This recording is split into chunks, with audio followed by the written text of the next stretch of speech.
Sports podcast.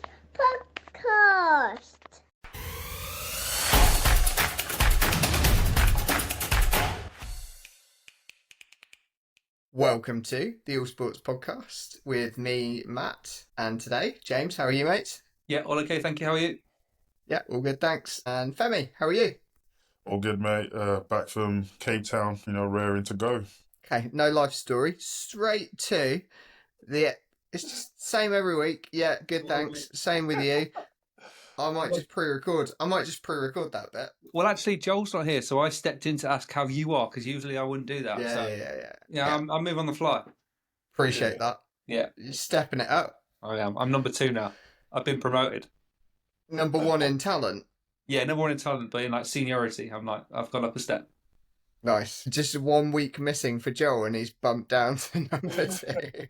Yeah, it's like standing captain, isn't it? It's just a given, Femi. Yeah. Given that you're bottom, by the way. Based on appearances, I'm third all time. Based on I assumed it was at Villa Park, and that was why he wasn't attending. Absolutely not. He's going to be sat in his sofa watching the game, and I couldn't begrudge him for it. Let's go football then. As we're talking about the Champions League, what are Villa's chances? This is going to come out after the results already been decided. I dare say at PSG they won't score less than 3 goals, but Villa might get 1.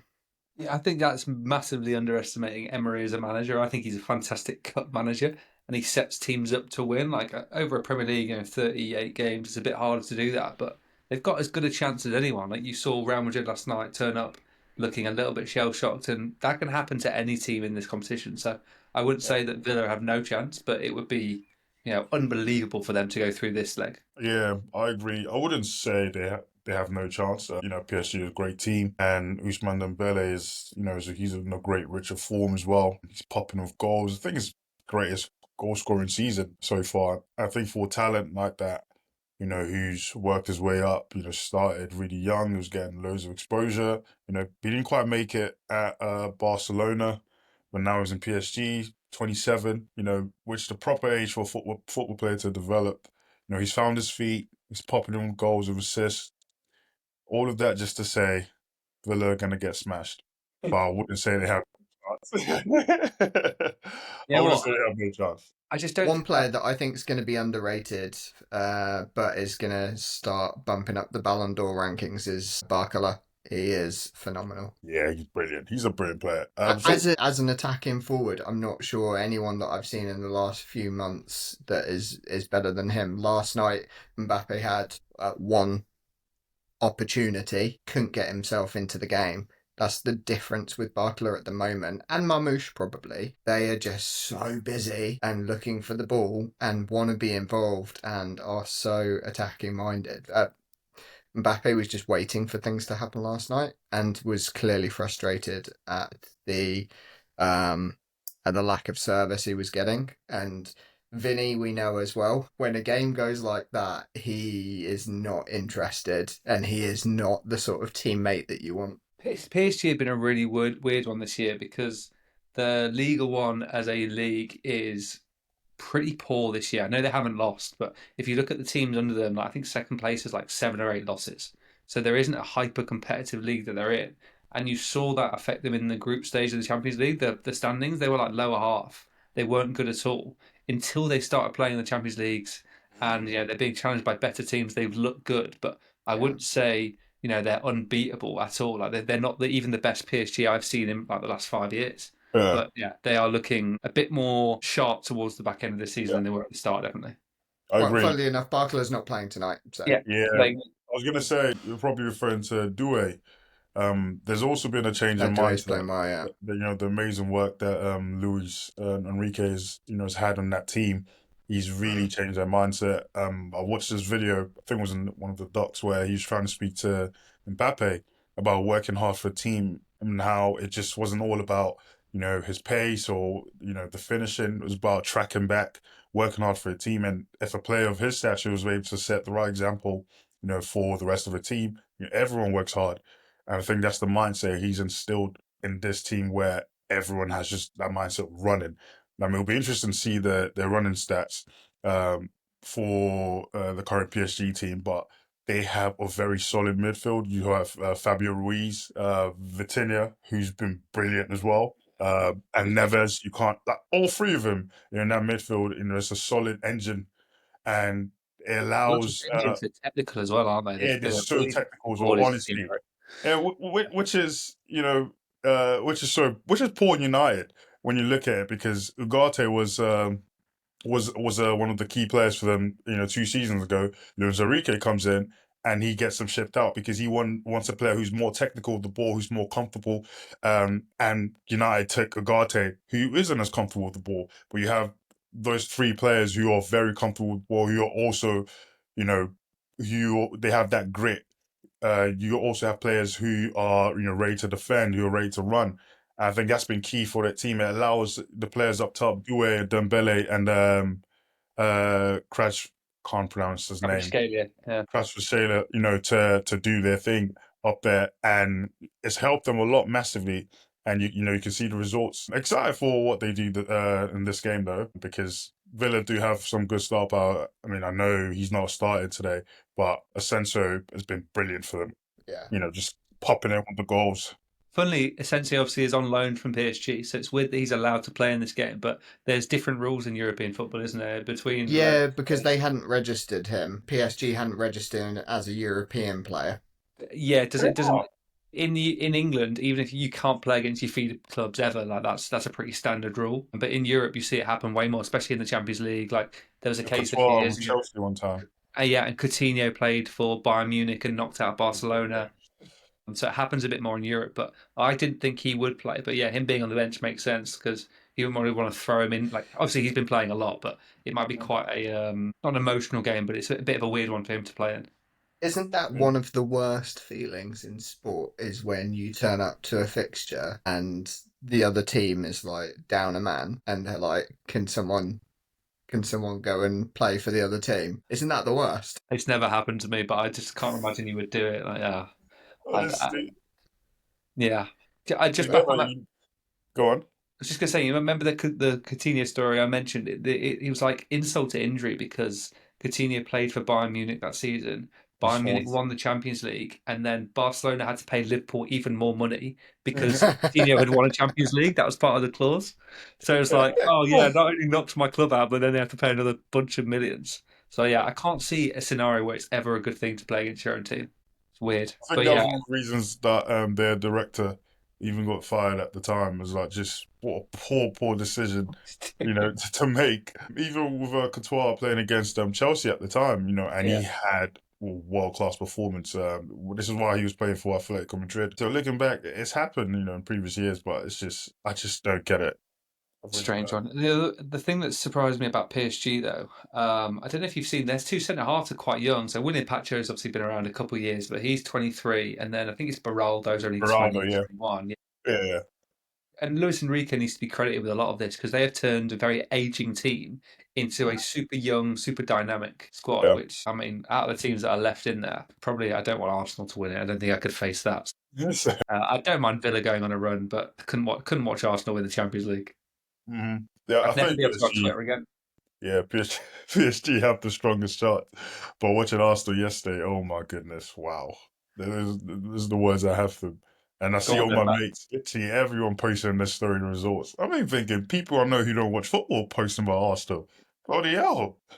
Okay. What was Well, your take, Matt, as an Arsenal fan? I think I've said about the Premier League, it's been really frustrating because Arsenal have got a win and you don't feel like you can celebrate it because they're not going to win the league, so it feels a little superfluous. Whereas getting a win like that in the Champions League, where it still does matter, has a lot more power on your emotions. But also, there's a lot of pride in the way that they played, that it was a full team performance, that everyone was signed up to the same agenda, defended as a unit, they pressed together and they suffocated the midfield, and Real Madrid had no outlets. So there was one through ball from Bellingham to Mbappe that was Real Madrid's only real chance, and other than that they were suffocated and didn't look a threat. I think they had 30 inside Arsenal's box in total, and Arsenal had, I think, more than triple that. or it was about triple. Yeah, 36. So they had 36 touches inside Real's box. Just a constant threat. The way that Arsenal attacked as well was ruthless at speed, and Saka and Martinelli. I think Saka being back has given Martinelli some energy on the other side as well. There's not as much pressure on him, and he's able to play the way that he plays best, which is running at speed at people. And Saka is just twisting and turning defenders inside out. Alaba had a game to remember because Saka just tormented him. But Saka didn't look rusty at all. He looks like he'd been playing every minute for the last month. But yeah, so it was a performance to be proud of as an Arsenal fan. And obviously those goals were worldies. Even Marino's goal, a little pullback to him, awkward finish, and it was there was nowhere else he could have put it. And then, yeah, obviously Declan Rice's, those are going to be replayed for years to come, and the stats have come out. Only 5 players have now done that with... Juninho is that his name? I don't know if it was Juninho. Ziyech has done it, and Cristiano Ronaldo as well. So to join that list of scoring 2 direct free kicks in the same game is pretty cool. But they were incredible. Felt like very much like Declan Rice's David Beckham moment, didn't he? Like he was like, okay, like I'm a serious player. I've got a serious technique on me. Mm-hmm. Yeah, just those 2 goals to do it in a game like that, and they're not just like free kicks they've gone in. They're both world class free kicks. Yeah, world class free kicks against a world class goalkeeper and world class defence. But it was, if he hadn't have scored those goals, he still may have got man of the match because he was imperious. Yeah, he was everywhere. Whenever you put in a stat in the same stat as Cristiano Ronaldo, then doing all right, aren't you? You're doing all right. Yeah. And Saka, oh my goodness. You know, I know people talk about is he world class. I think now that conversation has changed. You know, he's definitely a world class player. He's up there. You know, the best of the best. You know, to take, what was it, 6-8 weeks off for injury. Longer. Yeah. Wow. He was meant to be back in March initially, then got injured again. So that's why I think he was injured since November. Yeah. Wow. To take that much off and come back and still be at that level, like it's incredible. And I think enough's not said about Saka. I think if this was Foden, you know, we're having conversations about. Yeah, but he hasn't won anything, which counts for a lot. Yeah, I think. Yeah, but I wouldn't. Yeah, he hasn't won anything, but I think that's more to do with his team rather than him as a player. Yeah, you can see how much they've missed him while he's been gone. Yeah, definitely. When Saka plays for England, I don't think there's any player who puts in a better shift. No. Yeah, where you say he's probably world class is right, because I don't think he ever has less than an 8 or a 9 out of 10 in a game. So to do that consistently, like to do it last night against Real Madrid, against their defense, and turn them inside out like he did, is one thing. But to consistently do that in every game against every defender you play against, whether it's Real Madrid or if it's Stoke on a Monday night, is irrelevant to Saka. Yeah, and he does it with the big games. You know, this season I think he's had a goal contribution against City. He's had one against Liverpool. Now he's had one, and I know he didn't have any with Madrid, but you know he's still put in a brilliant performance, and we still need to give him his flowers. Declan Rice, I think he's finally justified the fee paid for him just off those 2 goals. If I'm being honest, because if you go on to don't win the Champions League. Those are 2 goals that we'll be talking about. Merch-wise, Declan Rice shirt's going to go off the shelves now. Yeah, you have a moment like that, a game like that, then it does stuff to merch. The thing is, it's great, but Arsenal aren't going to beat Real Madrid in the next game, PSG over 2 legs, and Barcelona in the final. It's just not going to happen. So they're not going to win it, but this is promising. This is just promising for Arsenal's future. He's just saying they won't, because he's just saying the honesty. They've got as good a chance as anyone as winning it. They don't. No, they don't. Like, it's a harder draw. Like, it's easier for Barca to win it. It was set up for a Real Madrid Barca final, but these things don't always go like that. Barca, Inter Bayern in the other one.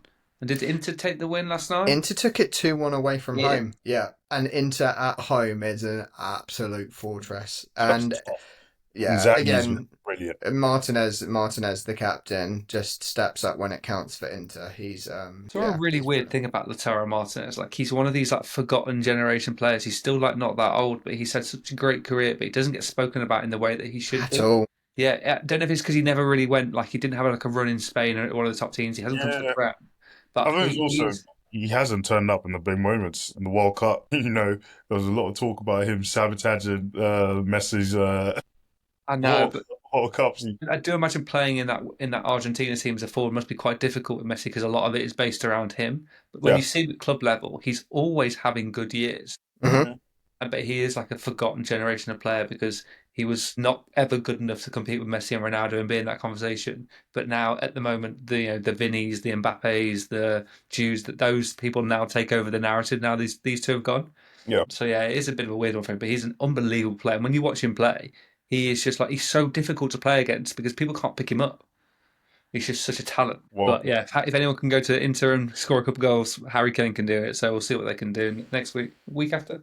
yeah, this is probably a game changer for him as well because Bayern Leverkusen are just climbing up the point tally in the Bundesliga, and if they lose that and lose the Champions League, it's another season Bayern going trophyless. Like it's scary. Like at this point, real serious conversations need to be asked.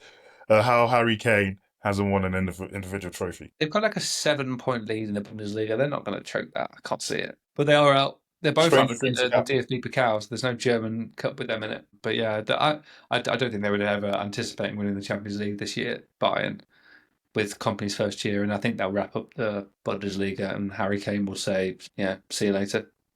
Get his trophy. You don't think he'll just do one more? You think he's got just one more? We had this conversation the other week, though, didn't we? I just think if he wants to achieve what we all think is his number one of becoming the best goal scorer in the Prem, he can't come back at this summer. 33, 34 and do that.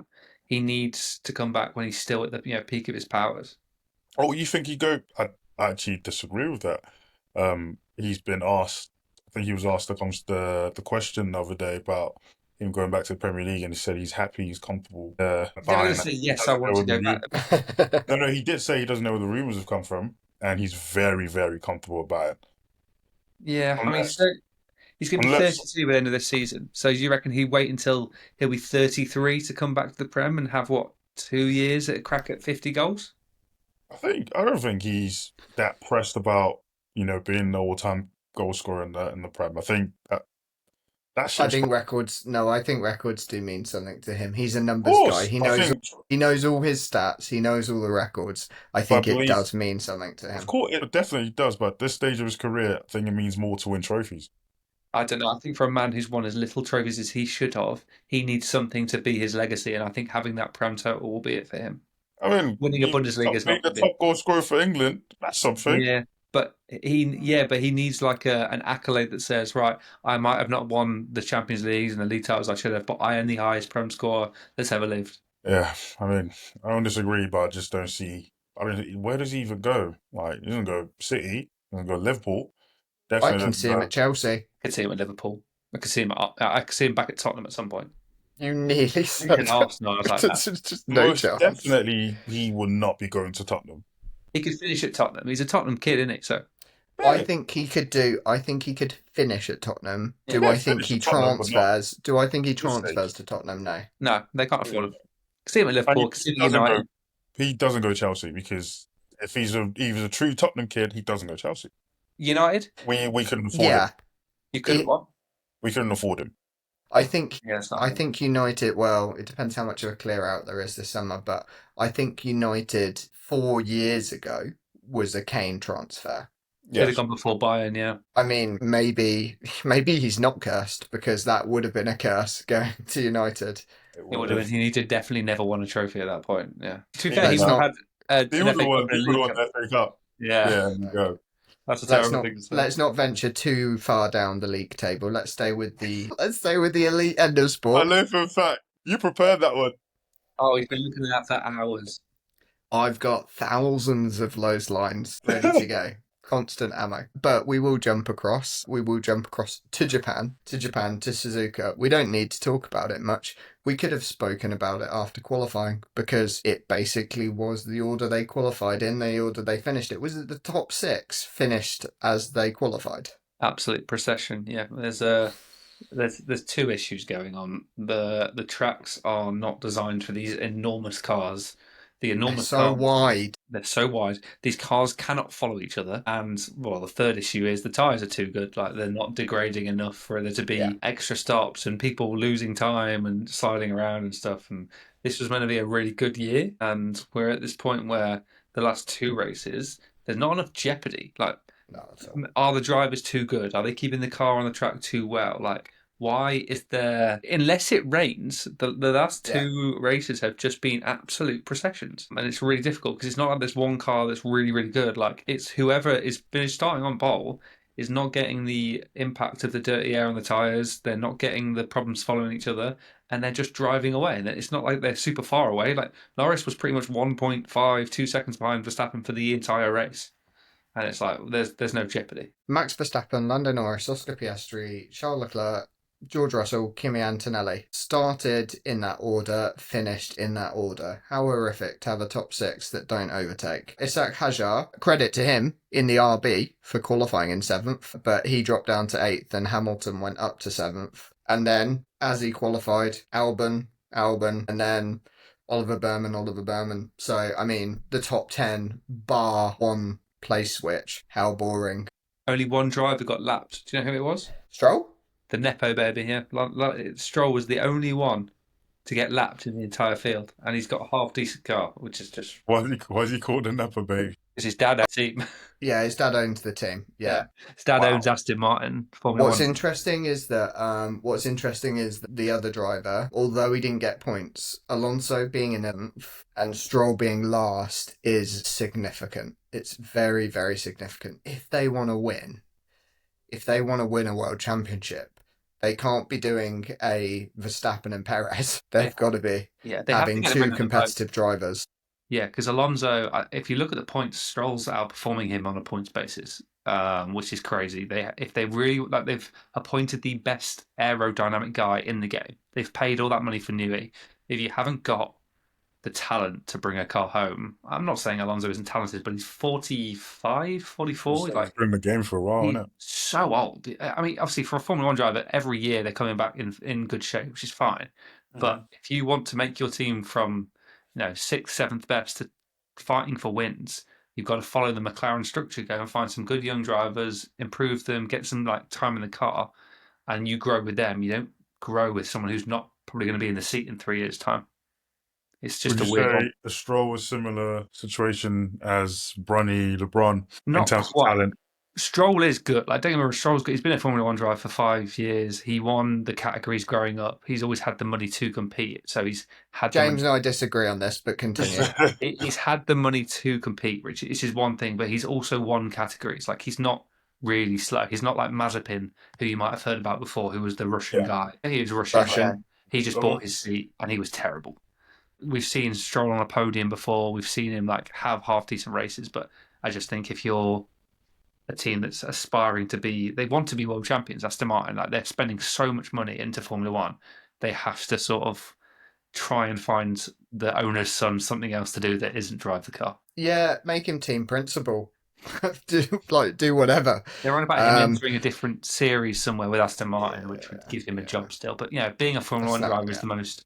It's the pinnacle. Yeah, it's the most prestigious drive in motorsport. He wants to have it. So. Yeah, so the only jeopardy really came from McLaren not doing anything. Yeah. What McLaren should have done is changed up the strategy. They had Verstappen pinned because they had 2 drivers in the top 3 and Verstappen qualified on pole, by the way, just out of nowhere. He is the best driver on the grid. He's not racing in the fastest car, and he's making it the fastest car. It's phenomenal. Do you think he wins the league this year as well? I don't think so, because I think that was probably No, I would say that the qualifying lap is one of the best laps that I've seen watching the sport. Like, I think over the last 5 or 6 years, you can mention so many laps that stick in your head, and that is going to be one of them. Like, I just think he's taken the 3rd or 4th best car and shoved it on the front row out of pure talent. That's all it is, pure talent. Like, they haven't got the best car, they haven't got the best setup, and he dragged that thing past two McLarens that were flying. And then I would also say that your call on the strategy that McLaren made was wrong. Like, they should have had someone go long, put Verstappen in some dirty air, like put him under some pressure, and then follow him with another driver. And Piastri was the quicker of the two, but they still got this weird issue where they're not prioritizing Lando, but they haven't picked a driver that they think is going to win the World Championship, because I think they could both do it. But what that does is it undermines them both. It does. The challenge that they've got is it brings Verstappen into play. You're giving another team the advantage by compromising on your own strategy. You are giving someone else the upper hand. Like you said, they had to split the strategy, but I think they'll learn from it. It's still early in the season as well. I mean, yeah, I think that they'll learn from it. They pretty much didn't learn the whole of last season, and they probably ruined Norris's chance, as well as him making mistakes. It was like a little bit of both. It was a bit McLaren didn't make him number one driver early enough in the season, but then also he made mistakes too. So there was a couple of elements that meant he could have challenged Verstappen more last year. And then we're going to go into it again this year, that they're not picking a number one driver. Every other team, it's pretty clear like who the number one driver is. Maybe except for Ferrari with Leclerc and Hamilton. Yeah. But I think they'll let them race. Yeah. But McLaren are absolutely not letting their drivers race. Yeah, I mean, it's still early, like you say. They probably just wanted a 2-3 finish because they still want that constructors. They don't want their cars taking each other out in round 3. But yeah, on to this weekend. So hopefully in Bahrain there'll be a bit more. Bahrain is a better track for overtaking. It's got longer straights with heavy braking, and that sets you up well for overtaking, even with these really wide cars. And it should affect the performance of the tyres too. Hopefully, yeah. Fingers crossed. What's your prediction? Yeah. For the top 3 finish going into Bahrain? I think McLaren's have. I think we see a 1-2 with McLaren and then George Russell at number 3. It's probably not a bad shout, unless something goes terribly wrong. I'd go Norris, Piastri, Russell, Leclerc. And to mix it up, I'll go against the Lando fan club. Come at us. Well, usually I go for Piastri and I get bashed, so I'll go for a bit more Norris. I'm going to go Piastri, Norris, Russell, and it's going to be interesting. It's going to be interesting. Then there's a break again before the next Grand Prix. So yeah, the annoying thing must be for Hamilton having moved to this Ferrari is that Mercedes looks very stable now. It's really stable, and it's the kind of setup that allows George to do really well in the championship. Yeah. And Verstappen's probably mopping up the points that I thought George might get. I didn't think he would get that much out of the Red Bull, and maybe he won't. But it also seems reliable. In fact, all the cars seem pretty reliable at the moment. Annoyingly, yeah, I love a good like engine burnout or something breaking, but it's not just happening anymore. I would say that Mercedes looks reliable, but not massively fast. Like, it's quick, but it's not like, oh, I'm going to beat everybody quick. Right? Onwards. Golf time. Femi's so excited about the golf. I've heard he's got 3 massive predictions for us. Who are you predicting this week? Tiger Woods, Jack Nicklaus. Tiger Woods first, Tiger Woods second, Tiger Woods third. So Tiger Woods did his Achilles a couple of months ago. Okay, good. I didn't know if you definitely knew, but he's definitely No, definitely. Yeah, bless him. I saw a video of him announcing some partnership for the TGR Foundation, and he's I think he's he's always had really bad hay fever. I didn't realise this until I looked it up, and his eyes are like really battered out at the moment. I mean, he's been announcing some pretty strange partnerships. He announced one with Donald Trump's son's former daughter-in-law. Yeah, that was a bit of a weird one because they made it so public, but like, this is private, but we're together now. It's like, oh, okay, lovely, have a great time. So bizarre. It's not too bizarre because of how heavily involved in golf the Trump family is. That they would cross paths an awful lot.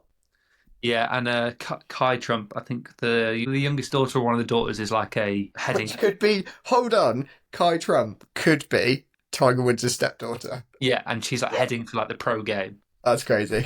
So I assume they have a lot of shared interests. But yeah, so I'm really sad he's not playing because it brings a lot more eyeballs in. And I'd watch any golf tournament that he plays in. So yeah, to have him not for no majors this year is a bit of a loss. Yeah, so what gets your eyeballs on the Masters this year then? What I are mean, the it's the main Masters, so I stories would've that you're watched- watching? I was in who am I watching for? Yeah, obviously the Masters is the best sporting event that's ever been created. Yeah, I Second to the Masters is the Masters Par 3 event. yeah, which is always a good Wednesday. I would say what the big storyline is always going to be Rory. I think it's like Yeah. will Rory McIlroy do it? Will this be the time that he mops his Grand Slam up? And I've backed him. I always have to follow my heart over my head, and I think that he's going into it looking really sharp, and his game's in a good place. And yeah, I just think this could be the time. But he could also shoot 80-80 and finish dead last. So who knows? Yeah, he's been poor. Yeah, he'll go in as I think he's 4-1. He's going in as the favourite as, but there's Strong a lot odds. of people, a lot of people that have a chance. I think they like. I think that they like Bryson. Rahm is always going to have like a go. He's not been, lighting it up like he was doing before. But these guys that are coming I across. mean, you're listing the LIV golfers. How much do you think only playing 3 rounds and not many tournaments in LIV affects these guys?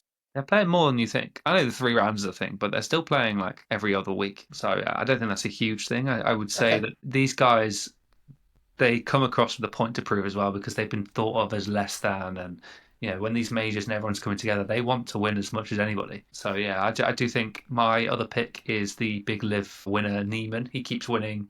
Joaquin Neiman, who was a really talented guy before he went to LIV, and he's just got better since. And he's one of these guys that wants to play his way into every major, so he plays every event possible, not just LIV events, open events. He'll go to Australia, he'll go to Europe, and play wherever he can, and he tends to win a lot of them. So yeah, he's my pick for the week. But I'm really excited for that LIV PGA narrative to kick off again because I just think that's what makes the majors really great now. and Ludwig Aberg, right?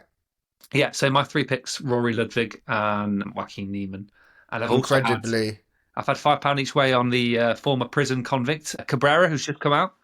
I got Not Scottie. I thought No. you were going to say jailbird. No. Like, how do you do a night in jail and come back and win the Masters? Like, Did you watch? how the much first better week? than everyone else are you? He was just like, I did a whole Netflix episode about it, and he was like so unbothered by it all. He was just like, "This is the weirdest day ever, but I'm fine. I'm going to go play golf." Like, I just don't think he takes anything too seriously, which is great. His mugshot, I'll put it on the screen, but his mugshot looks an awful lot like John Rahm. How similar do they look? Yeah, what with the morning shadow beard everywhere. Yeah, cleaned up. exactly. I backed 2000-1 Cabrera, who won the Masters 30 odd years ago. Well, they're the kind of Masters wins that must really bother Rory McIlroy. Mike Ware, Angel Cabrera, Danny Willett. Danny Willett. Danny Willett is an English guy, Femi, who has had a pretty standard professional career. He's got to the PGA Tour, but he won the Masters not by a fluke, but the guy that was leading had the world's biggest meltdown you'll ever see on a golf course. It wasn't Rory, by the way. It wasn't Rory either. It was Jordan Spieth. Should have gone back to back, and he was playing unbelievably. And he put a ball in the water with like 7 holes to go, and went from having a 4-shot lead to 1 back, and just never recovered. So Danny Willett of England won the Masters, and he's lived off it ever since, which is great. But every now and then, I wouldn't call it undeserved because winning a major is so hard. But yeah. Would you say the Masters is like the one tournament where anyone can win it? Not anyone. No, not anyone can win it. Only top 50 in the world get invited, and then exemptions for winning a major in the last 5 years. Every returning Masters guy gets a return every year. He can come whenever they want. And then what's the one special invite? Yeah, they can throw out a few special which is Joaquin Neiman, and then obviously the amateurs too. Yeah, so the winners of like the amateur cups around the world tend to play, and then if there's someone... amateurs usually get a chance with Masters. So there tends to be like 5 or 6 amateurs in the field, and they'll have like a medal for the best playing amateur. Has an amateur ever won the Masters? No, I don't think so. I think the even Tiger, when he turned up as an amateur, was like probably quite a few shots back. I think it is a golf course where you get better from playing it more. Better with age, yeah.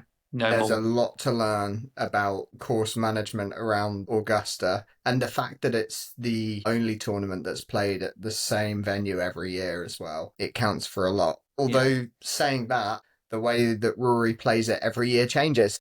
It does. It doesn't know how to. I will say the Masters is always like a real special event because it's you watch it as a kid. It's the one, even when you're not big into golf, most people will have watched the Masters at some point. And 2019 was when I was really getting back into golf, and to watch Tiger sort of plot his way around at 40 odd was just so special that you'll always watch it now. I'm guessing it's like the Champions League of golf then. It is. It's like, yeah, it's like America. It's like the Super Bowl. It's like the best weekend in Yeah. the sport. Yeah, but It is, and it's the history of it. It's the beauty of it as well. It's like such a beautiful, perfect golf course. it got battered. I don't know if you've seen some of the pictures, but It was did. obviously Hurricane yeah. Helene, was it? Yeah, hit through Georgia. And if you think about, if you've ever seen pictures of Augusta before, Femi, like so many trees have come down that it looks a little bit bare because a lot of, from what I was reading, a lot of the trees are put there. They're not like they've been there for years and years, like they're planted in, but the roots don't go down so deep. So one hurricane came through and it looks a lot different this year, but yeah, it'll still be pretty good to look at. My picks feel like it's always Xander because Xander's approach play and accuracy is so high, and I'll talk about accuracy for McIlroy in a minute. Morikawa is my other, Colin Morikawa, because he's just on form and is just getting better with age. I think Morikawa is going to stick around for a very long time. He's got the sort of game that is always going to compete in majors specifically, but always in tournaments. And then Tommy Fleetwood, because Joel's not here to predict him, and I love his golf swing, the best golf swing in the game. So it would just be a pleasure to follow him around and be cheerleading Tommy Fleetwood. So Rory McIlroy's accuracy is quite interesting because he has won 2 tournaments, and we've spoken about him being on form coming into the Masters. The best form, right, you've said, he's been on. However, his greens in reg and his fairways found are down on previous years. So he's not playing his best golf, but he's finding ways to win. So I don't know if that is a better omen for Rory, that he knows he's not played his best golf and he's still been able to win. Like he said himself that he's finding golf shots and making golf shots and using clubs differently and finding ways to play that he's never done before, and he's adding shots to his game. So Yeah, the reason I like McIlroy for it is all the reasons I don't like Morikawa for it. McIlroy's ability to hit the ball both ways has improved so much, which you need around the Masters. Like he can hit fades, he's drawing his irons really well. Like he can hit both of those off the tee.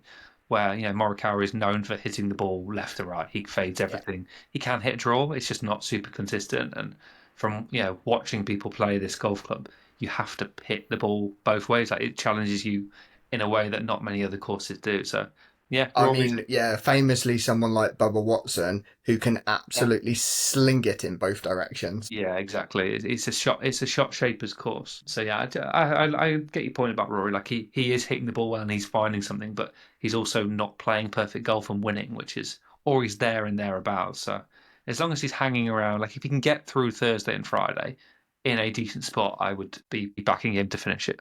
Yeah, he chucked himself out of contention last year with a 77 on Friday.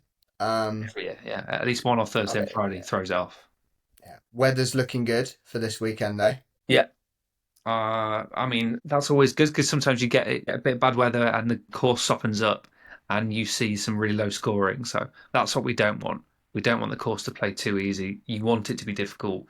You want it to be a challenge. You want it to be firm. So yeah, good weather should be better viewing for us. And then Scottie Scheffler's got a cold, apparently. Oh no, Scottie, get some Lemsip. I'm sure you'll be fine. He said $3.6 million on the line. I'm sure he'll find something. I think it's having another green jacket that would do it for me. Yeah, one of my favorite questions they gave Bryson, because obviously the big thing in the run up was him like content versus professional, and they're like talking about the option of him doing content at Augusta, and I was like, oh yeah, that sounds good, but it'll never happen. I think the only time I've seen them open it up was for like a Dude Perfect YouTube video, and it went down so badly they will never do it again. Yeah, it was. They did an all sports battle. Who did they do it against? They did it. DJ, was it? No, I think it was just them guys, wasn't it? No. Yes. Yes. Oh yeah, Hold on. Still surprised they got it through, but yeah, maybe this was their first step in the modern era. I don't know if you saw the story. It was with Bryson. Bryson. Oh, was it? Yeah, it makes a bit more sense. No surprise. But yeah, this even I didn't understand how tight it was. Like even for these pros to play it, like if you've won it, you're a member, so you can go and play. But I think to go and rock up and play it is really difficult. You have to have a member for you. Like the pros can't just rock up and book a tee time. And members only have so many invites they can do a year, right? Yeah. So the Sunday before the Masters starts, like all the previous champions, I think, can take a guest of their choosing. So Scottie Scheffler played with his mum on Sunday, which is like that's the best present you could ever get your parents, surely, taking them Happy around. Mother's Day. Yeah. Yeah. I interestingly, I saw Luke Donald was stood behind the ropes today. That was funny. Yeah, Watching him talk to John Rahm from behind the ropes, like without access onto the course. Gonna say he's As the reigning Ryder Cup champion, captain. Can't get himself in that top 50. But Used to love Luke Donald playing golf though. I know, sure he still plays, but not competes like he used to. But his accuracy was phenomenal when he was world number one and winning the tours. Yeah, he used to have a very aesthetically pleasing golf swing. Like I remember him with his little visor. It was good to watch, but he would never compete nowadays with the length and the power of these guys. But yeah, Masters. So you're going. What's your biggest pick? You saying Rory? Or you're going to go Scheffler? I'm going to go Rahm. It's so hard to choose between the two. I think like I watched Rahm today look so relaxed, and he can be really highly strung. Yeah. I think he's starting in the best possible position. I feel like Rory's just, I don't feel like this is going to be it this year. There's so much pressure with him winning 2 tournaments as well. It's just like another added layer of pressure that this must be the year. I think it's more like in 5 or 6 years' time when the expectation is actually dropping that he's just going to have a 4 days where he puts it together. So I'm gonna go Scheffler again, but he's not one of my picks because it's just boring to say Scheffler.